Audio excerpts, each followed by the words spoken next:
Welcome, everybody. I'm hoping a few more people are going to trickle in. We did have 14 people registered, so hoping for a few more to join us here today. But thanks for having lunch with HeatSmart. My name's Lisa Marshall. I'm the HeatSmart Program Director, and I'm really excited about our fall webinar series, our Installer Case Study series. So this is the second week. Last week we had one of our newer partners, Zero Draft, who specialize in home performance. That's weatherization, insulation, air sealing, and that sort of thing. And if you want to see that webinar, you can go to our YouTube channel, and eventually it'll be up on our Facebook. And today is our second, and it's a really exciting project that AJ here is going to share with us all. But before we go to him, I'm going to go ahead and share my screen and tell a little bit about the HeatSmart program, who we are, what we do, why we do it, and then I'll turn it over to AJ for the case study. And AJ, it looks like Brian tried to join and wasn't connecting, so hopefully he'll call in or try back, but I don't know if you have his cell phone number. You might want to text him. I did let him in, but it just said it was connecting. So I'm going to welcome to Crystal. I'm going to go ahead and share my screen. I see everyone's muted. Thanks for staying muted during the presentation, and then we can have a conversation at the end. So I'm going to go ahead and go to my slides now. So as I said, I'm the program director of HeatSmart. We are a community nonprofit. We like to let everybody know that we are dedicated to education and outreach and support. We don't make any money off of any sales. We don't sell anything. And we are funded the same way, whether you buy anything or buy nothing. So don't feel any sales pressure from us at all. We're here for education, and we like to emphasize the cost savings, the comfort, the convenience, and the climate solutions that any home or building owner or resident can enjoy by implementing energy efficiency upgrades. And in particular, we like to talk about our friend, the heat pump, which I'll tell you a bit more about in a second. So as I said, we are the HeatSmart program. We are one of NYSERDA's clean heating and cooling communities. NYSERDA is New York State Energy Research and Development Authority. This state agency is funded by all of us. Every month when you pay your utility bill, you pay a fee called the Systems Benefit Charge. And that fee goes into a fund that funds NYSERDA. And what they do with that money is try to implement energy programs that help improve the way we use energy in New York. And in this case, we're really thinking about the energy in our buildings. I love to show this map for two reasons. One is that HeatSmart Tompkins, and we now serve Tompkins and Chemung County. So that's us here in the dark blue. We were the original HeatSmart program. This idea did not come from NYSERDA, it came from us. We started as a grassroots effort with just a few people thinking about how can we promote positive green energy solutions in our own community. And NYSERDA liked our program so much that they decided to fund it and make funding available for similar programs across New York State. And as you can see by this map, most New Yorkers now are served by a clean heating and cooling community program such as ours. And we're really proud to have been the first and the pioneers. So why the heck do we need such a thing as a clean heating and cooling community anyway? Why is that important? And that is because we are in a time in human history that we're experiencing what some call the climate crisis or the climate emergency. And this is caused by the burning of fossil fuels, that we burn more every year than we did the year before. And we've been doing that at a sort of dramatically escalating rate ever since the beginning of the Industrial Revolution. And we have to now figure out a way to reverse that trend and start burning less fossil fuels every year than we did the year before. So, and here in New York, we have actually a law that compels us to do that. It's the CLCPA, the Climate Leadership and Community Protection Act. And that is actually requiring us to reduce those greenhouse gas emissions. Those are the chemicals that trap the sun's heat in the atmosphere. And a little bit of those is great, makes the planet Earth nice and habitable. But when you increase the amounts of those gases, by large amounts in short period of time, then you run into trouble. So we have to look at where those emissions come from in our state. And as you can see from this graphic, buildings represent about a third of those emissions. So that's on-site combustion in buildings. Those are the fossil fuels we burn in a building to heat the building, to cook our food, and to heat hot water for the most part. So that's what the HeatSmart program is intended to do, is to help us to look at our buildings, make them more efficient, and reduce the amount of emissions that are coming from them. And how can we do that? Well, we have to look and see where are we using energy in our buildings, and it's mostly for heating in New York because we are a cold climate, even though it's getting warmer. And heating our hot water is also a big factor. This little graphic comes from Minnesota. For New York, I've seen 15% for hot water. I've seen 17, and I've seen 20%. So somewhere between 15 and 20% for most households is going to be for your hot water. And more than half is for heating. They're showing here 55% heating and air conditioning, and most of that is heating. Many houses in New York, as you know, don't even have any air conditioning. So how do we reduce the emissions and the energy used for heating and heating hot water? First, we like people to look at the building envelope. That is how well insulated and air sealed your building is. And that's because no matter what method you're using to create warmed or cooled air, you want to keep that air inside with you and not let it go right out the window or out the attic or out the basement. I'm happy to say a contractor just finished doing that work literally today on my daughter's house in Rochester. And I can't wait to go up there and see what they did. So then we turn our attention to space heating and to cooling. And for that, we recommend air source and ground source heat pumps. Heat pumps are the absolute most clean and efficient way to heat a house. They're also quiet. They improve air quality. They're just wonderful devices. And we have found out that people just don't know enough about them. And so a big part of our mission at HeatSmart is to make sure people know about heat pumps, what they can do, and how to get a good installation of a heat pump in your house or building. And then for hot water, there's also a heat pump hot water heater system, which we also recommend for a lot of applications. So here's a picture of some of these wonderful heat pumps. On the left, we have an air source heat pump. This kind is called a ductless mini split. Those are very popular models. They're very adaptable to different buildings and different kinds of situations. Logan's going to tell you more about that later. In the middle, we have the ground source heat pump. That's kind of the gold standard. It's the most efficient, most long lasting. It can heat, it can cool, it can heat your hot water. And there's really nothing to not love about ground source heat pumps, except the price. They are expensive to put in because you have to put that ground loop in the ground, which is very labor intensive. But once that's in there, that's a once in a lifetime expense. That ground loop will keep heating and cooling your house for decades to come.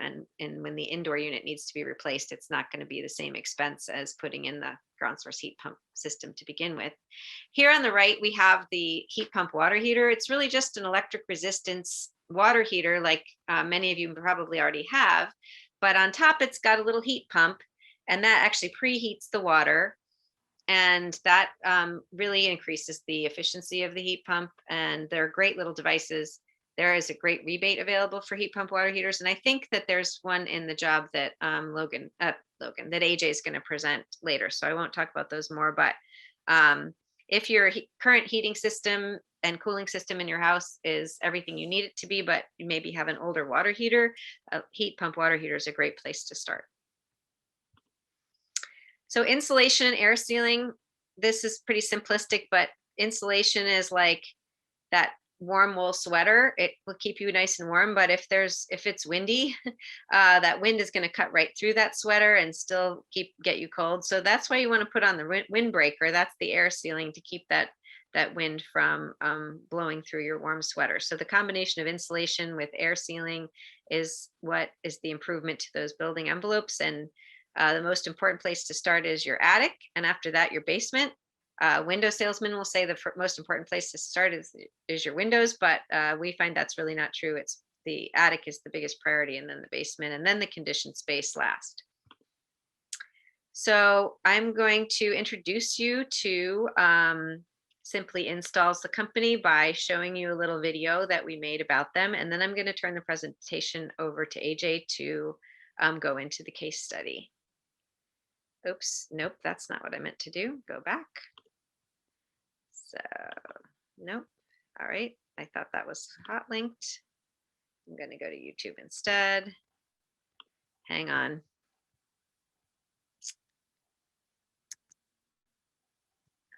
Here we go. Move that, open this, play this, and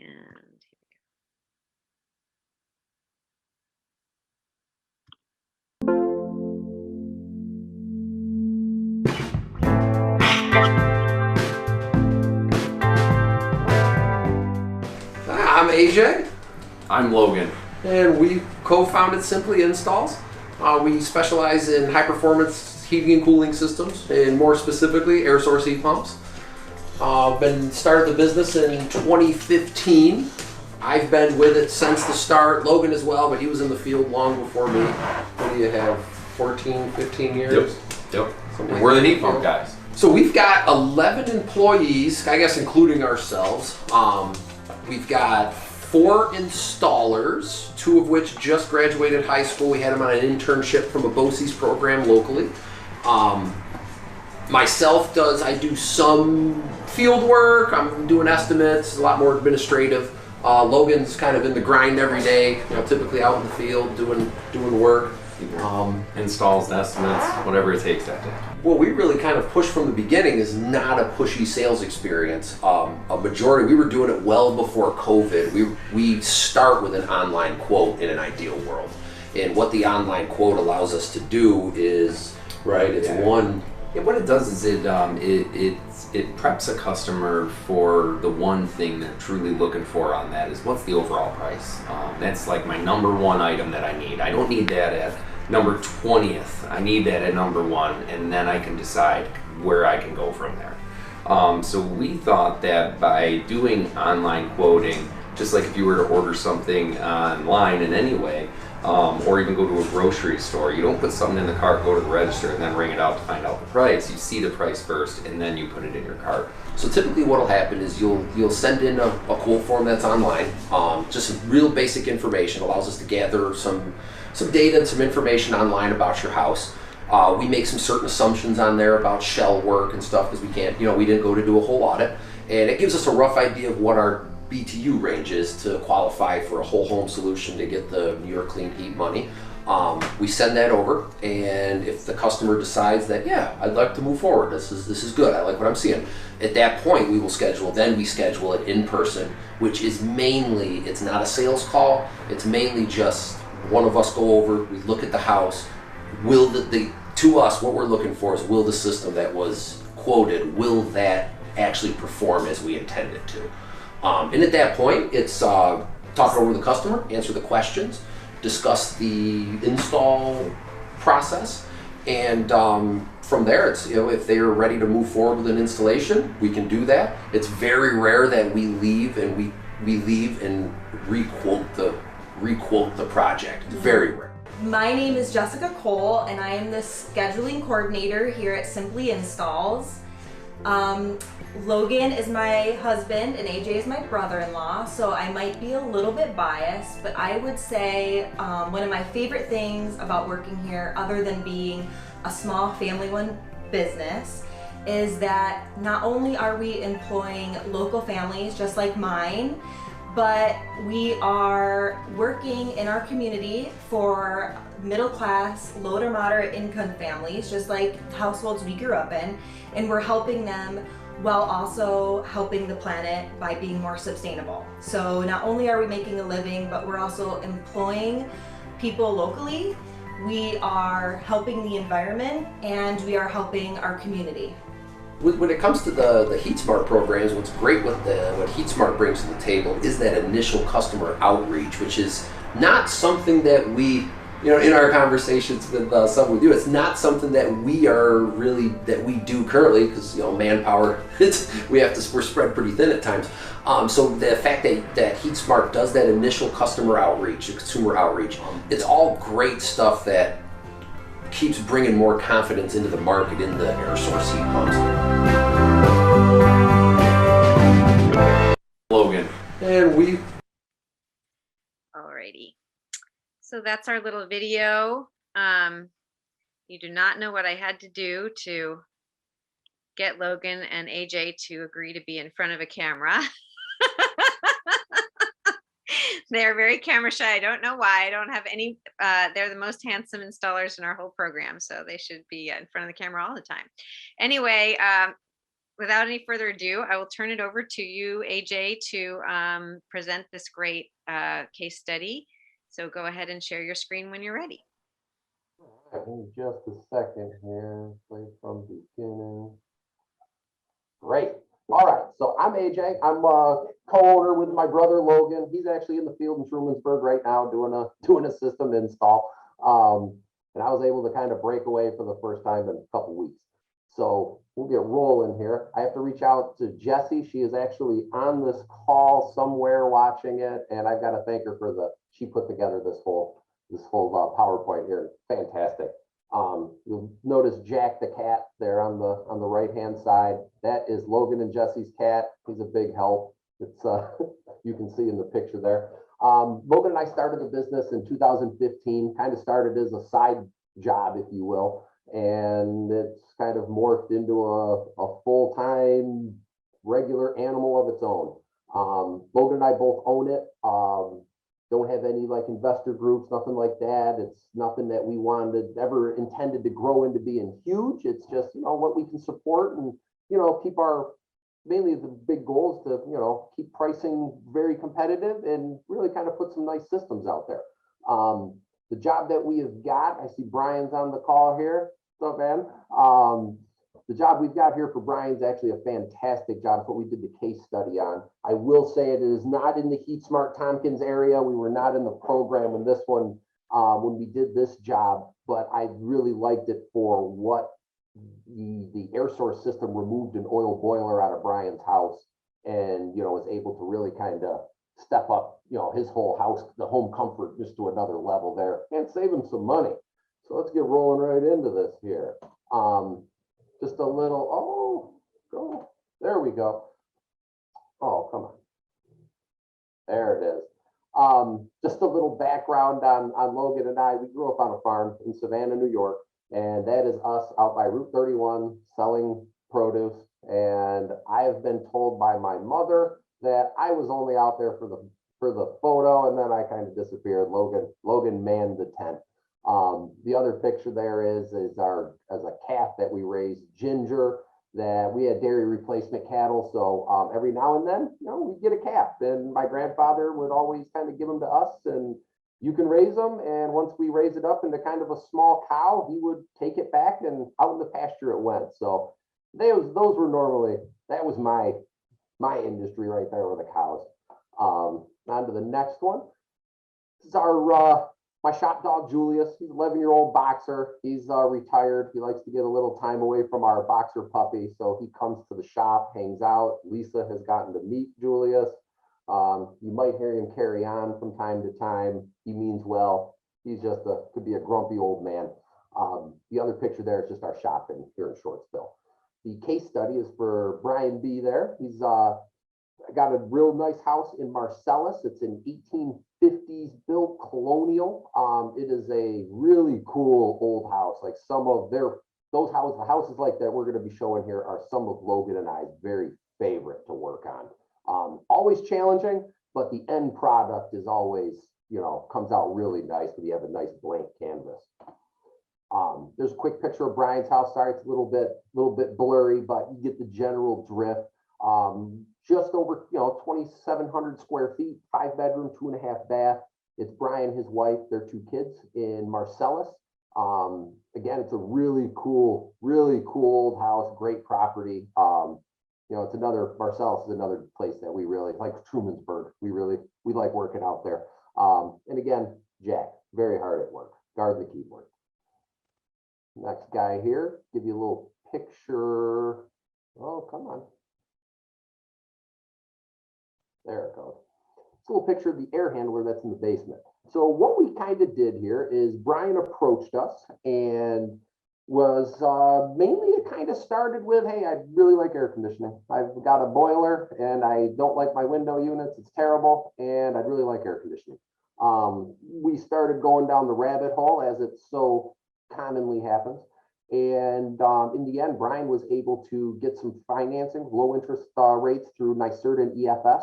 And that was he was able to use that, the proceeds for that, to really take his entire house off of fuel oil and put it on air source heat pumps.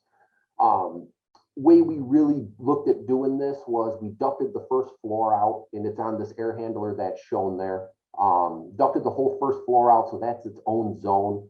The system that you see at 5 degrees puts out roughly 48,000 BTUs. Anything extra than that, there is backup resistance heat that can be added to these systems. So if it is a worry, like, oh, I don't know if the heat pump's going to work for my, replace my forced air furnace, there's definitely additions that can be added onto it. We have it as a backup for Brian, but as far as I know, it was not needed last year at all. You can see the note there, rough project cost on this was $35,000. And the cost after all the incentives, so Brian out of pocket had to come up with about $25,400, which again was we're able to get through EFS. Paybacks, we initially thought as payback was going to be about 17 years. From the figures that we've seen, Brian went from spending, I want to say, like $4,000 a year in fuel oil down to about $2,500 in fuel oil. So he's saving $1,500 a year. And that includes, now he's got air conditioning, whole house air conditioning. So it's really, really a nice deal. And I think you might see a little more savings. I see the prices this year just kind of bumping up. I've seen natural gas, I've heard 30%. So I don't even know if fuel oil could be rough. This is just a quick little overview of what was done to the house. We took care of Simply Installs. We took care of the mechanical. The insulation was taken care of by a sister company of ours, Simply Insulation. Brian ended up, opting for, they spray foamed the rim joists in the basement, got that all sealed up really nice.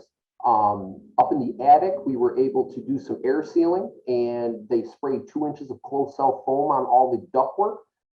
One is efficiency is definitely a key. Other big one is when you do ductwork in an attic, you want to make sure you're well insulated, well air sealed, because the last thing you want dead of summer is to have water dripping through your drywall, or in Brian's case, plaster and lath ceilings. That would be terrible. So spray foam took great care of it. Once everything was foamed in, they had it blown in with cellulose insulation to roughly, I want to say Joel told me it was an R60. So there is a ton of insulation in Brian's attic now. I've had to go up there, and it was very fun trying to get through our air handlers after the insulation was in there, but it could happen. Main background on Brian's mechanical system overall, he's got 2 4-ton hyperheat systems. In reality, it's a 3.5-ton and a 4-ton. What he's got is a 42,000 BTU P series 1-to-1, which is a light commercial unit. It's cold climate certified. And it feeds that central air handler that the slide before showed. What you get with that is you get about 48,000 BTUs down to 5 degrees. And again, you can add backup heat to it. You can see there's a large media filter on the bottom of it to cut down you'll give them better air filtration and cut down on the frequency of filter changes. And you can also add UV lights to these. You could add a steam humidifier to them if need be. Bypass humidifiers are a little tough with these because you don't get the right stack temps. In the second system to do up in the attic was a multi-zone 4-ton hyperheat outdoor unit with 2 2-ton heads that are in the attic. They're concealed ducted, and everything's done through the ceiling. And you'll see a picture of that coming up here pretty soon. Go to the next guy here. Just another picture of the insulation, as well as Jack passed out, because he spends a lot of his time. Here's a quick picture of the supply. You can see the register cut into the ceiling. What this is a nice option for some of the older houses that people that really do not like the upper walls. Ducting removes that. It goes to more of a traditional forced air system. The upper walls are typically always your easiest and your cheapest. But in certain circumstances, the ducting really works out well. In Brian's house, we were able to cover the whole upstairs on 2 separate zones. And from what we've heard, it's been absolutely fantastic. Air conditioning is great. System's been performing fantastic. There's a quick picture of the outdoor units. You can see they both look identical, although one is a multi-zone. The one on the right-hand side is your multi-zone. That's feeding the upstairs attic. The one on the left is your P-Series 1-to-1. That's feeding the air handler in the basement. Both are hanging up off the walls with just regular brackets.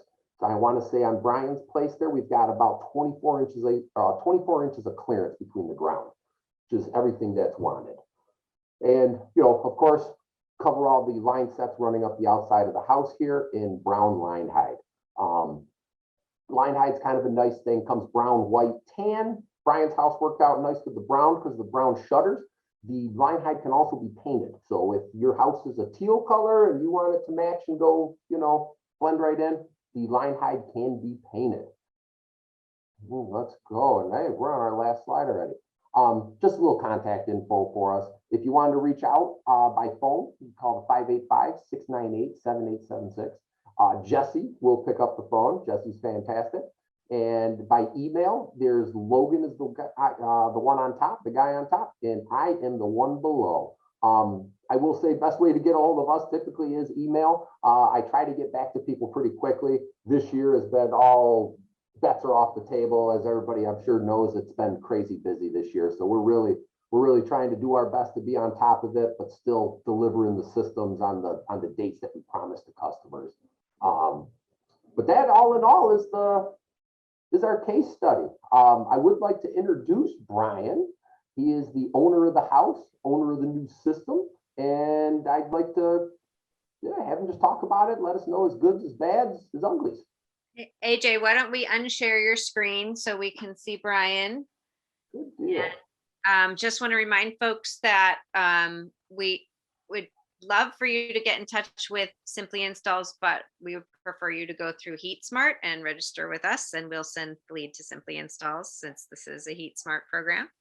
So Brian, it's so nice to meet you. Welcome. And I'm so glad you could join us today. I would love for you to tell the folks about your experience working with Simply Installs, your experience with the heat pumps and the whole process. So take it away, Brian. Well, thank you for having me. I bought this house because, again, I love old history. It's one of the first houses in this area in Marcellus, and I still have the horse hookup for the carriage to pull up out in front of the house. So, I mean, it's an awesome house. The thing that I hated about it most was the fact that I had hot water baseboard and that I was running on fuel. And yes, I was $3,500 to $4,000 a year in just fuel oil, as well as electric. That's on top of it. And I didn't have any air conditioning. And I have a 5-year-old and a 6-year-old. I have a wife, and I wanted the house to be comfortable year round. It was just very warm in the summer. It got cool in the winter, not terribly cool in the winter, but it wasn't an even heat. And the fact that I could put 2 different zones on the second floor, one for a temperature for my kids' wing, and then one for a temperature on my wing, I can make it cooler on my wing and make it warmer on their wing, which my wife was very happy about. So it really worked out great because last year my son, we had to travel out to St. Louis. And so the initial installation actually occurred while we were out of town. And so I didn't actually have to be here, but I got daily phone calls, daily FaceTimes, just making sure that they made me aware of what was going on, where they were in the process. And then when I came home, it was done, and it was clear, and it was clean, and it was great because I literally had air conditioning as soon as I came home from St. Louis last summer. And then about a month later, they came in and did the basement because I was ready for them to come in and do the first floor. And within the design of that, I installed a wood stove in a chimney that we had in the house. And working with AJ and Logan, we designed the supply or the return to be the largest in my room that had the wood stove. So in case I had any issues, I could literally just turn the fan on the air handler, suck all that warm air out of that room, and then be able to heat the rest of the first floor, which of course warm air rises. And I can tell you that I tried it just to see how it worked, and it was awesome because I could get my whole house to 70 degrees and I didn't have anything running. And it was about 30 degrees outside, just off of my wood stove. So, but what I'll say is I got the wood stove as more of a backup, because if I don't have any electric, I don't have any heat. And so I wanted the ability to have a wood stove. And there were a couple of nights over the winter last year that I was a little concerned. Am I going to wake up to a chillier house than normal? And I had literally no issues whatsoever in waking up and having it 68 degrees in my house. It was 68 degrees all day if I wanted it to be all day. So I love the fact that I not only have heating off of electric on an air source heat pump, but I also got air conditioning in an 1850 house that had hot water baseboard. So for me, it was a no-brainer because it solved a lot of my comfort issues in this house. And now I've been able to just enjoy my house and focus on other projects within the house. That's fantastic. Trying to find the unmute button. I love your house, Brian. It's so beautiful. I also have an 1800s, 1840s, I think, farmhouse, and it's really beautiful. But as you know, it's a lot of work to maintain these homes. A lot of BTUs to keep them warm. And so it's a really great story. Tell me about air conditioning, because it's funny, you know, I talk to people and it's like, you were interested in air conditioning. A lot of people say, oh, well, I'm not interested in air conditioning. We've never had air conditioning. We don't need no stinking air conditioning. But then you ask them a year later their favorite thing about their heat pumps, and they say, oh my gosh, the air conditioning. I moved from a house that had central air. Okay. So I was already used to it, and I had upgraded all the insulation and utilities in that house as well. And then of course I went and I bought myself a really old house that was, you know, fuel oil, and there is natural gas up the road. It's 400 feet up the road. I could have easily brought it down and installed natural gas in my house, but that I don't really want that. That doesn't solve my problem of air conditioning and ductwork in this whole house. And for me, the first and second floor, I got 9-foot ceilings in this house. And so the ability to put ductwork in the attic and then a ductwork system in the basement and separate my house into 3 different zones really made it awesome. Sometimes people want to know about, is it noisy? I have a lot of people who are sensitive to noise. You can't hear it run. Unless you're literally out standing next to it, you do not hear it at all. Like it's a very light hum. And I don't think mine ever really even ramps full up to the highest setting, because by insulating the top and the bottom, and I've reduced the stack effect to go in the house, it really just kind of maintains a really nice level.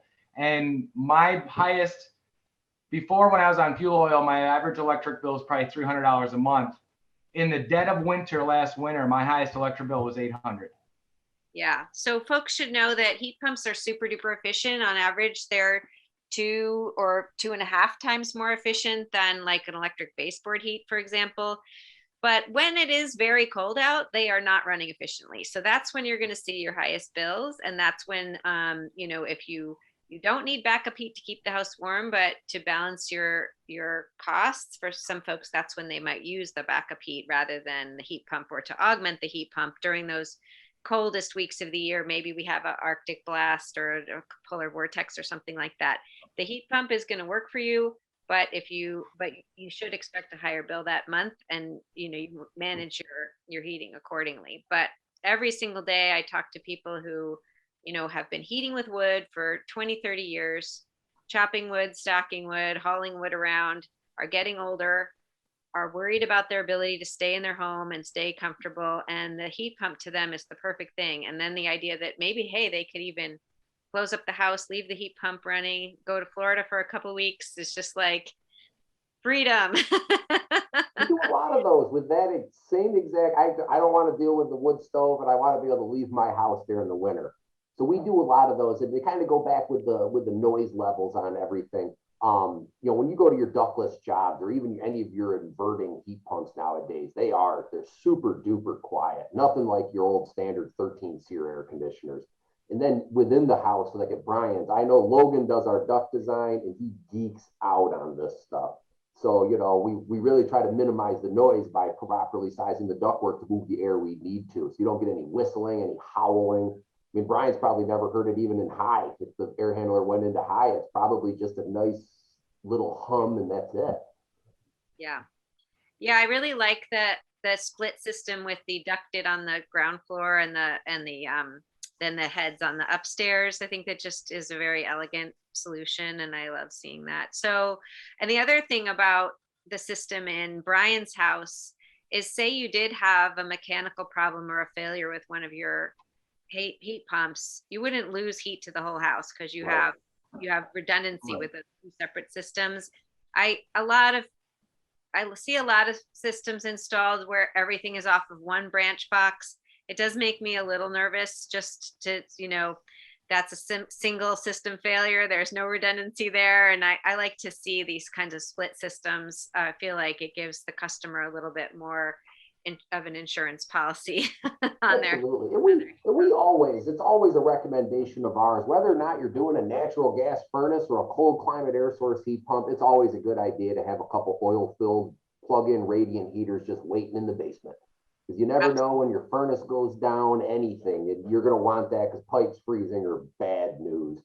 And the other one, just to go back a little bit on the billing and the money Brian's saving, we do often like to point out to people that overall, these things will save you money. But you can't look at it in a month to month just because, like Lisa mentioned, you might get a month. I know my air source at my house, I'm used to a $220, $250 natural gas bill. And I was running my heat pump down low a couple years ago, and I was getting $500 electrical bills. So it's one of those things that if you look at it month to month, it's like it'll scare you. It might scare somebody away. Really try not to do that. Look at your heating bills in the course of 12 months on average, and then that'll tell you your real savings with your new system over your old. Absolutely. People are heating still with oil or propane. The heat pump will dramatically save them money, but that doesn't mean that you won't have a high energy bill in January. So you got to plan. Absolutely. So I'm going to turn the rest of this meeting over to our guests and see if they have any questions for you, AJ, or for me, or for Brian.